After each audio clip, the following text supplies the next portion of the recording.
ازيكم عاملين ايه؟ يا رب تكونوا بخير. احنا هنعمل النهارده احلى فشار.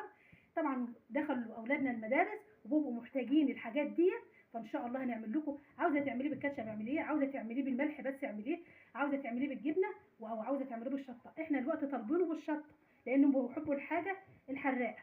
فاحنا ان شاء الله هنعمل لكم احلى شويه فشار نديهم لهم وهم رايحين المدرسه. اي حاجه ولادك عاوزينها ما تقوليش لا، لان بصراحه الحاجات دي بتبقى مفيده لهم.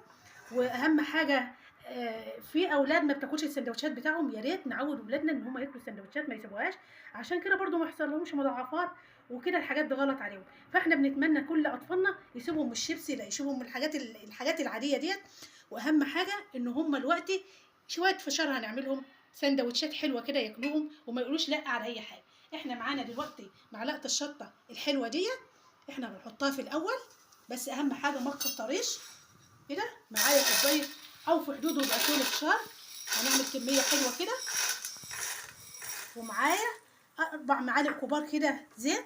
هنقلب دلوقتي كده اهو، بتقلبيه كلها في بعضها.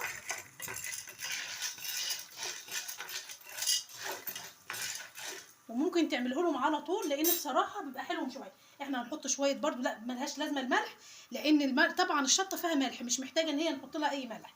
بس دلوقتي احنا لازم هنغطيها عشان ما يعني كده ممكن تبهدل ولادنا لو حد جنبنا. فهنوريكم في الاخر احنا هنعمل ايه.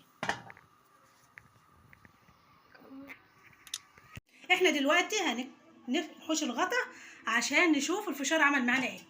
بسم الله ما شاء الله. بس اهم حاجه ما تفتحيش الحله ويكون جنبك اطفال، عشان برضو ممكن تكون فشاره ولا حاجه تبهدل الدنيا. شوفوا الريحه حلوه، وطبعا ده طلباتهم لازم يتحط شطه عشان يدي طعم اهوت.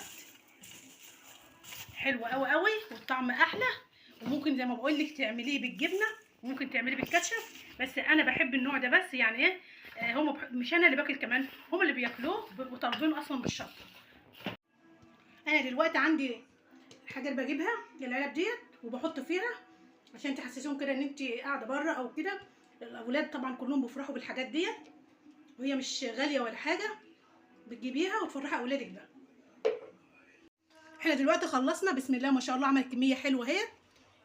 طريقتها سهله ومش هتاخد مننا اي وقت. يا رب الفيديو يعجبكم، ما تنسوناش في اللايك والاشتراك، والسلام عليكم ورحمه الله وبركاته.